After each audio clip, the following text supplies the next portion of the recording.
देखो अब ये वाले चैप्टर में दूसरा सेकंड इम्पॉर्टेंट टॉपिक क्या है तुम्हारा, कॉस्ट ऑडिट।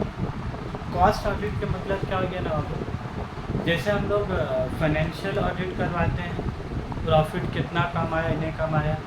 कॉस्ट ऑडिट का मतलब होता है एक एक जैसा सामान बन रहा है, इसका कॉस्टिंग तैयार हो रहा है कि नहीं हो रहा, पेन बन रहा या मान लो ये बनाए, क्या ये सब कॉस्ट हो रहा है कि नहीं हो रहा। मान लो अगर कंपनी वाला अगर ये पेन का कॉस्ट में ही घपलाबाजीगिरी कर दे, कॉस्ट में ही फ्रॉडगिरी कर देता है, तब तो कंपनी का क्या है, फ्रॉड ही फ्रॉड। तो ये इसका कॉस्ट का, प्रॉफिट तो छोड़ो, अभी प्रॉफिट क्या हुआ नहीं वो उसका बात नहीं हो रहा है। ये जो बना है इसका कॉस्ट का क्या होगा, ऑडिट होगा।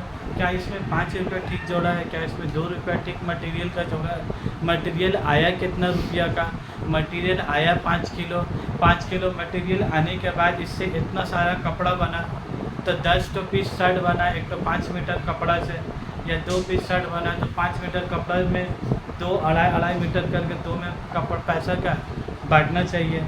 हुआ मान लो 5 मीटर कपड़ा का 1000 रुपया, तो दोनों कपड़ा में 500 करके कॉस्ट के हिसाब से क्या ऐड होना चाहिए।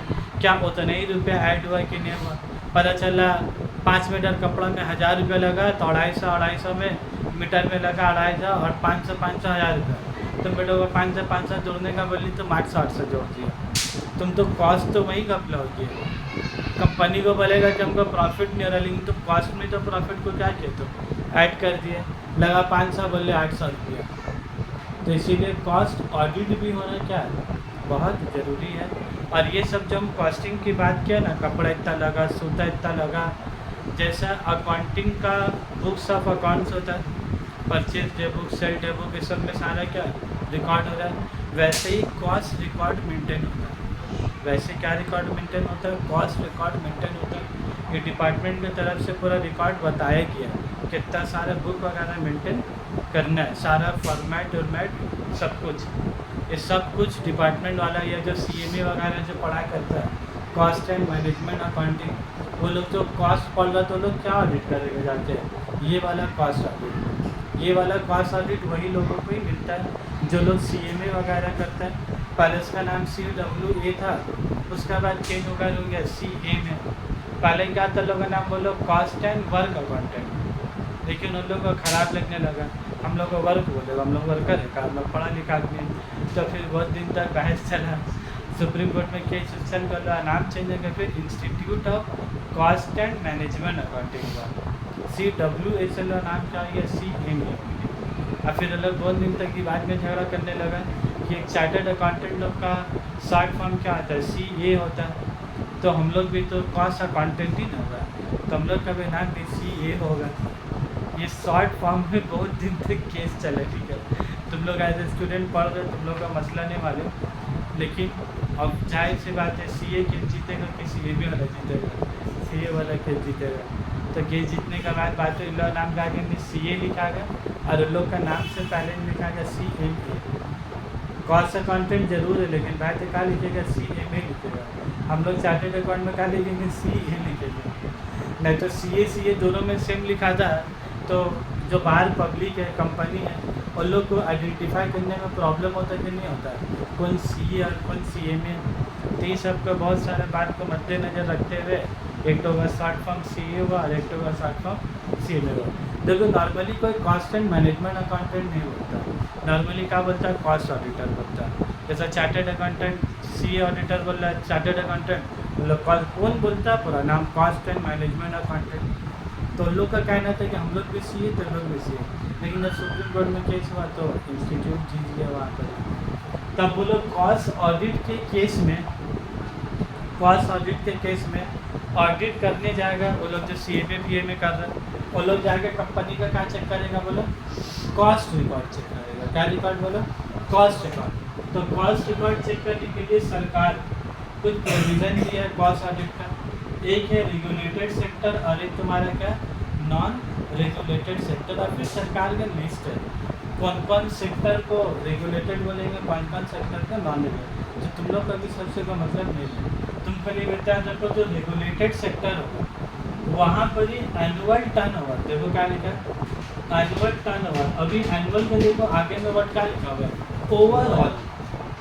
एनुअल टर्नओवर का आगे में भी क्या वर्ड लिखा हुआ है, एक ओवरऑल टर्नओवर लिखा हुआ है, और फ्रॉम क्या लिखा है देखो, फ्रॉम ऑल प्रोडक्ट। क्या एक प्रोडक्ट का बात कर रहे हैं कि एक कंपनी जितना प्रोडक्ट बना रहा है सबका बात कर रहा है। जैसा P&G, प्रॉक्टर एंड गैम्बल, क्या वो एक प्रोडक्ट बनाता है कि बहुत प्रोडक्ट बनाता है, बहुत प्रोडक्ट। नेस्ले वाले एक प्रोडक्ट बना रहे कि बहुत, अमूल वाले एक प्रोडक्ट बना रहा है, खाली अमूल दूध पीता इंडिया, इसके अलावा और भी बना रहा है, अमूल दही पीता इंडिया, अमूल आइसक्रीम खाता इंडिया, ऐसा करके उसका क्या बहुत प्रोडक्ट है। तो वहाँ पर ही बोल रहा है कि अमूल का कॉस्ट ऑडिट कब होगा, जब उसका सारा प्रोडक्ट मिला के, अमूल का चीज़, अमूल का दूध, अमूल का और क्या आता है, दही आता है, अमूल का जब सारा का कॉस्ट, सारा का टर्नओवर मिला के कितना होगा बोलो, 50 करोड़ और मोर। तब बोला क्या अमूल दूध वाला 50 करोड़ पार नहीं करता होगा, आराम से हंस के पार करता होगा। उसके बाद फिर सेकेंड कंडीशन क्या सेटिस्फाई करना है, एग्रीगेट टर्नओवर ऑफ, देखो क्या लिखा है, ऑफ ऑल प्रोडक्ट बोला है, कब individual product, of individual product बोला, और हर एक प्रोडक्ट का उसका सेल कितना होना चाहिए बोला, 25 करोड़ और मोर। तो ये भी कंडीशन पार करता हुआ कि नहीं, क्या दूध से दही से चीज़ का 25 करोड़ रुपये नहीं होता उसका, एकदम आराम से होता होगा। तो अमूल दूध वाला का 50 करोड़ और 25 करोड़ दोनों कंडीशन सेटिस्फाई है कि नहीं, तो कंडीशन सेटिस्फाई हो जाए तो प्रोविजन में लोग को कॉस्ट ऑडिट कराना है कंपलसरी है कि नहीं है। तो जो CMA PMA से क्या कॉस्ट ऑडिट कराने होगा उसका। अब उसके बाद तो दूसरा सेक्टर क्या बोला है तुम्हारा, non regulated sector.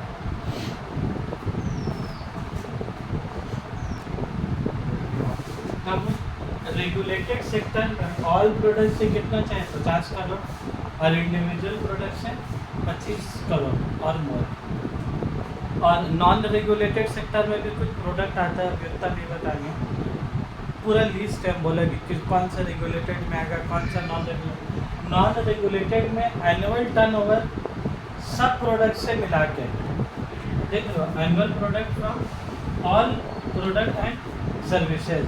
Non regulated sector को देख लो, कब कॉस्ट ऑडिट कराना कंपलसरी लोग के लिए, 100 करोड़ के ऊपर पार करेगा तब। और इंडिविजुअल प्रोडक्ट या सर्विस कब पार करेगा मतलब 35 करोड़ और मोर। अब बोलिए कि 100 करोड़ का टर्नओवर है, 100 करोड़ का टर्नओवर है, ये का छोटा मोटा बिजनेसमैन का बस का बात है 100 करोड़ का पार करना। तो इसीलिए जो CMA जो पढ़ रहा है और CMA लोग को जो नौकरी कम मिल रहा है एक वजह से, बस CMA का जो जॉब है कॉस्ट ऑडिट करेगा कब, जब वो कंपनी का 100 करोड़ या 50 करोड़ पार होगा तब। तो कितना कंपनी जो पार कर रहा 50 करोड़ का टर्नओवर, बहुत मुश्किल है। इसीलिए CMA लोग का जॉब क्या है और भी कम हो जाएगा। लेकिन उसी जगह में अगर तुम टैक्स ऑडिट की बात करो, टैक्स ऑडिट तो तुम लोग टैक्स में पढ़ेंगे, उसमें बिजनेस का केस में कितना लिमिट है। अगर कंपनी का टर्नओवर 1 करोड़ से ऊपर होता है तो उसको टैक्स ऑडिट कराना क्या कंपलसरी है। और टैक्स ऑडिट कौन करेगा, CA करेगा, और कॉस्ट ऑडिट कौन करेगा, CMA करेगा। तो अब बोलो 1 करोड़ का टर्नओवर पार करना आसान है, तो उसका सामने में 50 और 100 करोड़ का टर्नओवर। 1 करोड़ तो सबको पार करता होगा, 50-100 का आसान बात है का। तो इसीलिए CA लोग को काम ज़्यादा मिलता है, CMA लोग को काम कम मिलता है। तो ये टर्नओवर और भी ज़्यादा था, जो CMA इसके ऊपर केस लड़ रहे हैं कि भाई हम लोग का टर्नओवर घटा, मतलब कंपनी लोग का टर्नओवर घटाने के लिए, क्योंकि घटेगा तो ज़्यादा से ज़्यादा कंपनी ये नियम के अंदर क्या आ जाएगा। तो अगर इसका 100 करोड़ को लोग घटा के मान लो 10 करोड़ कर देता है कानून पास करके, तो अब 10 करोड़ में बहुत सारा कंपनी क्या होगा एप्लीकेबल हो जाएगा कॉस्ट ऑडिट कराने के लिए। अब जब बहुत सारा कंपनी एप्लीकेबल हो जाएगा तो बहुत सारा CMA लोग को जॉब मिलेगा कि नहीं मिलेगा, मिलेगा।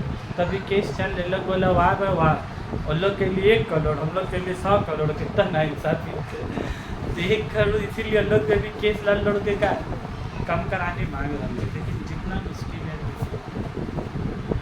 चलो तो डिस्कस द क्या है तुम्हारा क्वेश्चन नंबर 8 में क्या बोला हूँ, discuss the provisions regarding the companies act regarding cost audit. तो सबसे पहले चीज़ तुमको क्या पॉइंट पढ़ना है वो एप्लीकेबिलिटी। देखो ये रेगुलेटेड सेक्टर और एक तुम्हारा क्या हो गया नॉन रेगुलेटेड सेक्टर। तो तुम कैसे याद रखोगे बोलो 50 करोड़ 25 करोड़ और फिर 100 करोड़ और 35 करोड़। तुमको उसी को सेंटेंस बनाने के खाली क्या है लिखना होगा बस। एक याद रख कर लोगे ना वो पॉइंट नंबर 1 याद कर लोगे तो पॉइंट नंबर 2 क्या है अपने आप याद हो जाएगा। तुमको इतना बड़ा आंसर याद करने की ज़रूरत अपने ही नहीं है। उसके बाद एप्लीकेबिलिटी ऑफ कॉस्ट ऑडिट के बाद फिर पॉइंट नंबर 2 में क्या है तुम्हारा कॉस्ट ऑडिटर। कॉस्ट ऑडिटर क्या लिखा है as per section 3 of section 48 only a cost accountant in practice. Underline करो उसको only a cost accountant in practice. देखो जैसे सीए का पढ़ाई करने के बाद 2 काम है तुम्हारा मतलब 2 ऑप्शन है या तो सीए करके कहीं जॉब करो या तो सीए करके तुम अपना ऑफिस करो। तो जो जॉब करता है वो लोग ऑडिट नहीं कर सकता है। सीए जरूर है फिर भी वो कहीं ऑडिट साइन नहीं कर सकता है। तो कौन कर सकता है सीए इन प्रैक्टिस जो सीए अपना ऑफिस खोल के बैठेगा वही। तो वैसे सीए में बनने के बाद भी 2 ऑप्शन है सीए में इन सर्विस और सीए में इन प्रैक्टिस। तो ये लोग देखो किसका बात बोला है देखो कॉस्ट ऑडिटर क्या बोला है कॉस्ट अकाउंटेंट इन क्या बोला सर्विस लिखा है कि प्रैक्टिस लिखा है सीए में इन प्रैक्टिस। अंडरलाइन करो उसका एकदम पहले लाइन में है ना उसका इंपॉर्टेंट लिख जहाँ पर ही देखो सब बारीकी है। तुम लोग पढ़ोगे तुम लोग क्या सोचोगे बोलो ओ cost accountant in practice is eligible to cost audit. लेकिन उसमें मार पैसे एक तो सी ए में प्रैक्टिस होता है एक सी ए में सर्विस होता है। The sub section also requires with cost auditing standards जिसको हम लोग कैश बोलते हैं CAS। जैसा अकाउंट्स का अकाउंटिंग स्टैंडर्ड होता है ना वैसे ही कॉस्ट अकाउंटेंट का क्या होता है तुम्हारा कॉस्ट ऑडिटिंग स्टैंडर्ड। देख लो लोग नाम क्या कहने का लगा लोग कैश CAS कैश। और ये CAS कौन इशू करेगा वो cost accountant of India. Disqualification मतलब क्या होने से वो लोग ऑडिटर अपॉइंट नहीं होगा 141 का 3 और auditor of the company appointed 139 the company auditor can not be a cost auditor. मतलब समझ रहे हो एक ऑडिटर कंपनी ऑडिटर अगर अपॉइंट हुआ तो फिर वो कॉस्ट ऑडिट करने अपॉइंट नहीं हो सकता। एक ही है वो 143 वन इम्पॉर्टेंट वाला जो है ना 141 डिजिटल इम्पॉर्टेंट वो बाद में एक और चैप्टर है 20 मार्क्स का ठीक है वो सेक्शन रट जाएगा वाला ठीक है। अभी तुमको लग रहा है कि सेक्शन याद करेंगे सर ये दोनों सेक्शन को अपन एग्ज़ाम में ना तुम्हारा बहुत बार क्वेश्चन आया हुआ है। How to maintain cost record तो कैसे मेंटेन करेंगे बोलो हाथ से मेंटेन करेंगे सर और कैसे मेंटेन करेंगे क्या। तो हाउ टू मेंटेन में लोग बोला है रूल 5 बताया company required to maintain cost audit will maintain such record form CRA1 को अंडरलाइन कर दो in respect of which office year commencing on और आफ्टर 1 अप्रैल 14। वो जो CRA1 है ना उसको कल इम्पॉर्टेंट वन कर दो उसे कीवर्ड्स कुछ याद रखो जिससे आंसर लिखो तो थोड़ा भड़कदार तुम्हारा आंसर लिखो। तुम नॉर्मल आदमी के तरह आंसर लिख दोगे तो कहाँ नंबर देगा तुमको। उसके बाद point number 2 the cost audit the cost record shall be maintain on a regular basis. का 1 महीना मेंटेन करके 11 महीने सो जाएंगे कि पूरा महीना मेंटेन करना है रेगुलर बेसिस में। In such a manner as to facilitate calculated of unit cost of production of operation cost of sale margin. तो तुम लोग कॉस्ट शीट नहीं बनाते थे cost of production cost of sale तो तुमको ऐसे कॉस्ट मेंटेन करना है जिससे cost of production cost of sale तुम क्या निकाल पाओ सारा चीज़। उसके बाद आ जाओ point number 5 appointment of cost auditor. देखो कॉस्ट ऑडिटर का अपॉइंटमेंट के बारे में क्या बोला है रूल 6 में। अपॉइंटमेंट मतलब समझ में आ रहा है अपॉइंटमेंट मतलब बोला था कि जो कॉस्ट ऑडिटर जाएगा ये सब कंपनी में ऑडिट करने के लिए कि अपने आप गेट खोल के जाना अचानक से बोले हमको ऑडिट करने हैं इन लोगों को अपॉइंट करेगा पहले। इन लोग को मैनेजर है या डायरेक्टर है शेयर होल्डर है ये लोग पहले अपॉइंट करके क्या लाए तो वही बोला अपॉइंटमेंट ऑफ कॉस्ट ऑडिटर। ऐसा नहीं कि बाबू वो लोग अचानक से गदरात मिल जाएगा बोले हम न्यूज़पेपर में देखा आप लोग का 100 करोड़ के ऊपर तो आपका कॉस्ट ऑडिट पार हो गए तो आप लोग कॉस्ट ऑडिट का कंपलसरी तो हम आए हमसे करा दीजिए ऐसे जाकर बोले कि लोग अपॉइंटमेंट होगा। देखो every company which is to get its cost record audited as per this order shall appoint a cost auditor। वो काम का लेने तुम्हारा कॉस्ट ऑडिटर कितने दिन के अंदर अपॉइंट करना होगा? With in 180 days of the commencement of every financial year. वो जो 180 है ना, तुम लोग को पता है कि नहीं पता? जो 180 डेज को बोला, तुम लोग इसको पूरा ऐसे लिखोगे, 180 पूरा ऐसे लिखोगे। नॉर्मली नियम होता है ऐसे लिखोगे, तुम नॉर्मली शॉर्टकट ऐसे इस्तेमाल नहीं कर सकते, ठीक है? और ऐसा लिखोगे तो अगर स्टूडेंट वाइज बात करो तो मेरा आंसर का है और नंबर अगर 3 वर्ड में काम करेगा तो क्या 1 लाइन पूरा लिखा जा रहा है। 180 days of the commencement of every financial year, मतलब ये 180 दिन कहाँ से दिन होगा? जब नया साल शुरू हुआ 1 अप्रैल, तो 1 अप्रैल से 180 दिन के अंदर में कंपनी को कॉस्ट ऑडिटर का अपॉइंटमेंट कर लेना होगा। फिर पॉइंट नंबर 2 क्या बोला है? देखो, the company shall inform the cost auditor. समझ में आया? ये जो कंपनी है ना, ये किसको अपॉइंट किया बोले? कॉस्ट ऑडिटर को अपॉइंट किया। कितने दिन के अंदर अपॉइंट किया? 180 दिन के अंदर अपॉइंट किया। उसके बाद तो क्या बोला? अब फिर बोला the company shall inform the cost auditor, shall inform the cost auditor of his appointment and file a notice of such appointment with the central government. और ये जो अपॉइंटमेंट हुआ इसका बाद, ये जो अपॉइंटमेंट हुआ इसका बाद कंपनी को किसको बताने होगा बोले? सेंट्रल गवर्नमेंट को बताना होगा। सेंट्रल गवर्नमेंट मतलब आरओसी होता है, का नरेंद्र को जाके बताएगा इसको अपॉइंट किया कि सरकार इसका अलग से डिपार्टमेंट बना के रखता है, आरओसी रजिस्टर ऑफ कंपनी, वहाँ पर इन लोग का इन्फॉर्म करना होगा। देखो कितना दिन के अंदर बोले इन लोग को इन्फॉर्म करने वाला बात तुम्हारा 30 दिन के अंदर, मतलब 180 दिन के अंदर इसको अपॉइंट कर दिया, उसके बाद फिर 30 दिन, 30 दिन के अंदर ये 180 दिन नहीं, इसके अंदर अपॉइंट कर लिया। मान ले तुम 180 दिन में अपॉइंट कर दिया, तो फिर 110 दिन के बाद फिर 30 दिन के अंदर में तुमको सेंट्रल गवर्नमेंट को क्या करना होगा? इन्फॉर्म कर देना होगा कि हम फला कॉस्ट ऑडिटर को अपना कंपनी में अपॉइंट किया। क्लियर है? ऐसा तुम डायग्राम बना के भी कर लोगे ना, तो तुमको याद करने में थोड़ा आसानी होगा।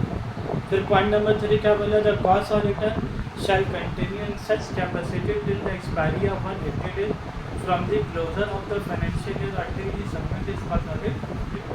फिर बोल रहे थे कॉस्ट ऑडिटर अपॉइंट हो गया, ये अपॉइंट हुआ 1 साल के लिए अपॉइंट हुआ। ऑडिट करने के बाद ये अपना रिपोर्ट को क्या करेगा? ये अपना रिपोर्ट को कंपनी को क्या करेगा? बोला सबमिट करेगा, सबमिट करके वो अपना रिपोर्ट कंपनी को क्या करेगा। और कुछ केस में तो ऐसा भी है कि कॉस्ट ऑडिटर को कंपनी को भी रिपोर्ट जमा करने होगा और साथ ही साथ सेंट्रल गवर्नमेंट को भी, क्योंकि इन लोग कुछ बात को ना चाप लेते हैं। यहाँ पर घर में कैसे अम्मी लोग 4 बात में 3 बार चाप के पापा को 2 बार बताए, 2 बार 20 से क्या, तो उसी कॉस्ट ऑडिटर लोग भी आधा बात बताता है, फिर आधा बात सेंट्रल गवर्नमेंट को क्या। तो इसीलिए सेंट्रल गवर्नमेंट क्या बोलता है? एक रिपोर्ट आप उसको भेजिएगा और एक रिपोर्ट आप किसको भेजिएगा? हमको भी भेजिएगा, सब कुछ सबमिट कर। अरे कौन सा रिपोर्ट होगा बोले? कॉस्ट ऑडिट रिपोर्ट होगा। जैसा उसमें ऑडिटर रिपोर्ट होता था, यहाँ पर भी रिपोर्ट होगा, कॉस्ट ऑडिटर रिपोर्ट होगा। उसके बाद जो पॉइंट नंबर 6 अगला पेज में, वो एक ही आंसर चल रहा है, तुम लोग कैसा न लगे जो आंसर चल रहा है। पॉइंट के अंदर में सब पॉइंट है, तुमको पहले बड़ा बड़ा हेडिंग देना है, फिर हेडिंग के अंदर में फिर छोटा छोटा बात उसको। हाँ, ड्यूटीज़ एंड पावर, इसका पास कौन कौन ड्यूटी होगा देखो लिखा हुआ। बोला the rights and duties of the cost auditor are same as enjoyed by the statutory auditor under section 143। ये भी 143 बहुत बार आएगा, तुम समझे लोग, तुमको याद हो जाता है। जैसा टैक्स में डिडक्शन अंडर सेक्शन 16 अंडर 24, इसे लगता हमारा याद हो जाएगा ना। ये भी 143, सेक्शन 139, सेक्शन 141, ये सब बहुत बार आएगा। पॉइंट नंबर 7 आता है submission of cost audit report. फिर ये कॉस्ट ऑडिट रिपोर्ट क्या है? सबमिशन करेगा। किसको सबमिशन का बात किया देख लो। The cost auditor shall submit is report by the board of director. The cost auditor shall submit is report to the board of director along with his observation within 180 days from the closure of the financial year. जिस दिन साल खत्म होगा उसके 180 दिन के अंदर में लोग रिपोर्ट जमा कर देना। अब फिर पॉइंट नंबर 2 में देखो क्या लिखा है, the company covered under this rule shall within a period of 30 days from the date of receipt of the cost audit report furnish the central government with such report along with full information and expedition reservation content therein inform CRA force। मतलब क्या हो गया, ये लोग को report जमा करेगा और फिर इसको 3 दिन के अंदर में सेंट्रल गवर्नमेंट को वो रिपोर्ट जमा करना होगा। क्योंकि भाई सेम बात दोनों को मालूम होना चाहिए कि नहीं होना चाहिए, सेम बात दोनों को मालूम होना चाहिए। उसके बाद कंपनी ड्यूटी है, कैजुअल वैकेंसी है। वैकेंसी मतलब समझ रहे हो, casual vacancy. Cost auditor appoint हुआ, अचानक से उसका तबीयत खराब हो गया, एक्सीडेंट हो गया तो आ पाएगा। अब उसके बदली कंपनी में को दूसरा ऑडिटर को अपॉइंट करने होगा कि नहीं, वही है तुम्हारा कैजुअल वैकेंसी। पढ़ो द सब रूल 3 सब छोड़ो, क्या लिखा है देखो, कैजुअल वैकेंसी का सेकेंड लाइन पढ़ो, क्या लिखा है, वेदर ड्यू टू रेजिग्नेशन, या तो कॉस्ट ऑडिटर ही बोल रहा है कि मेरा अम्मी मना की हमको आपके यहाँ जाने के लिए, उसका अपना दिल नहीं जाने को, किसका नाम लगा दीजिए, मेरा अम्मी मना की है जाने के लिए। तो कॉस्ट ऑडिटर अगर रिज़ाइन कर दिया कोई भी बहाना से, डेट या तो रिज़ाइन नहीं किया, बेचारा मर ही गया, कुछ ऐसा हादसा हो गया या रिमूवल उसको हटा दिया गया, तो shall be filled by the board of director within 30 days। फिर कितना दिन के अंदर में, फिर कितना दिन के अंदर में कंपनी को दूसरा कॉस्ट ऑडिटर अपॉइंट करना होगा, 30 दिन के अंदर। ये सब एकदम कीमती बात हुआ, तो ये सब तुम कायदे के लिखोगे ना, तो चेक करने वाले आदमी को भी कुछ मार्क्स देने का, तुम खाली घुमा फिरे लिखोगे cost auditor if the audit which is cost is cost audit, ऐसे ही घुमा फिरा के लिखोगे, कहाँ नहीं करते हो तुमको, ठीक है। और वो जो CRA 2 देख लो, CRA 2 का सब फॉर्म नंबर है, याद कर पाओ तो ठीक है, नहीं तो 30 दिन 180 दिन सब रुपया याद कर लेना। और लास्ट में लोग क्या लिखा है, एग्जामिशन, ठीक है। तो इसी के साथ तुम्हारा कॉस्ट ऑडिट वाला पार्ट क्या खत्म है।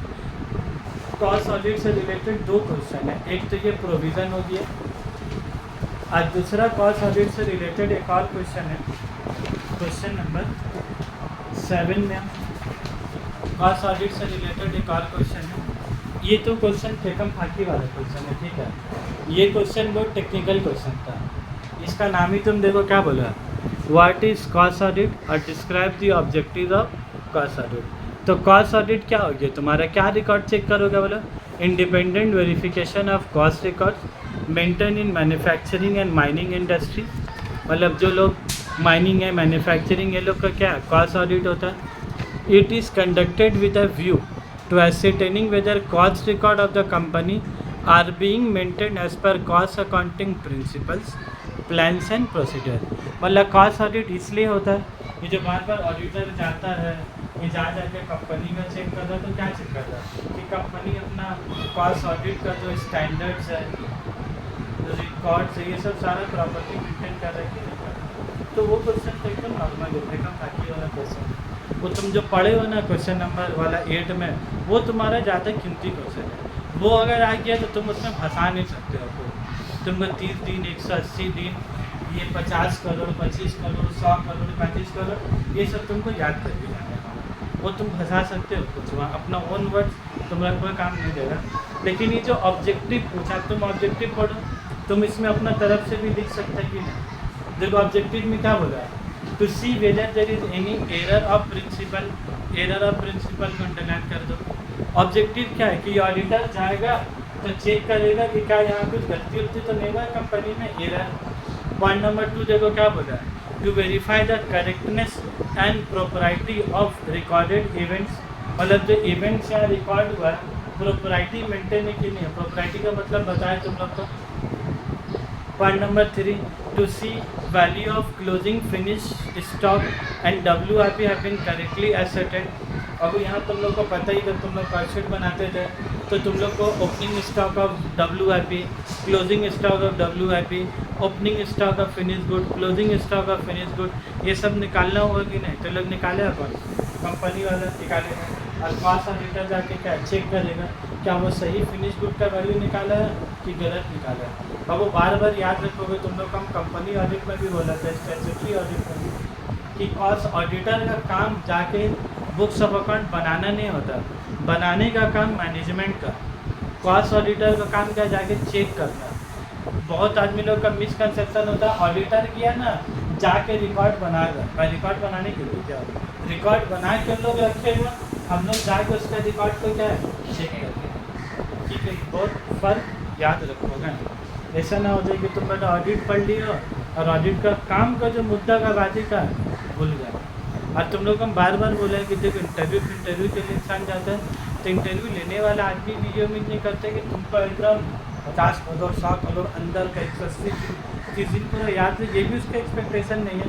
लेकिन एक्चुअली तुम बोल तो कहो कि कॉस्ट ऑडिट रिकॉर्ड मेंटेन करता है, रूल है उसका, कॉस्ट अकाउंटिंग स्टैंडर्ड्स है उसका अलग। ये तो मोटा मोटी बात है तुमको क्या, हाँ तुम चलो CRA1 CRA4 नहीं बोल पाए, लेकिन कॉस्ट अकाउंटिंग स्टैंडर्ड का नाम तो तुम्हारा जवान में आना चाहिए ना। पता चला तुम बोले नहीं वो जो अकाउंटिंग स्टैंडर्ड होता है ना वही वाला मेंटेन होता है। अकाउंटिंग स्टैंडर्ड यहाँ मेंटेन होता है कि कॉस्ट रिकॉर्ड के लिए कॉस्ट अकाउंटिंग स्टैंडर्ड है।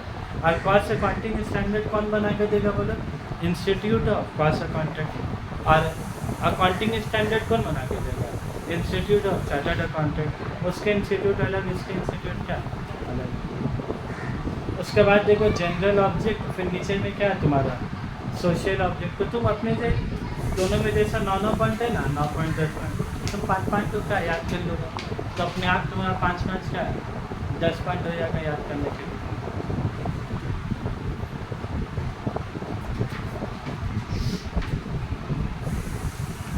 उसके बाद क्वेश्चन नंबर 9 को वेरी इंपॉर्टेंट और मस्ट रिवाइज करो।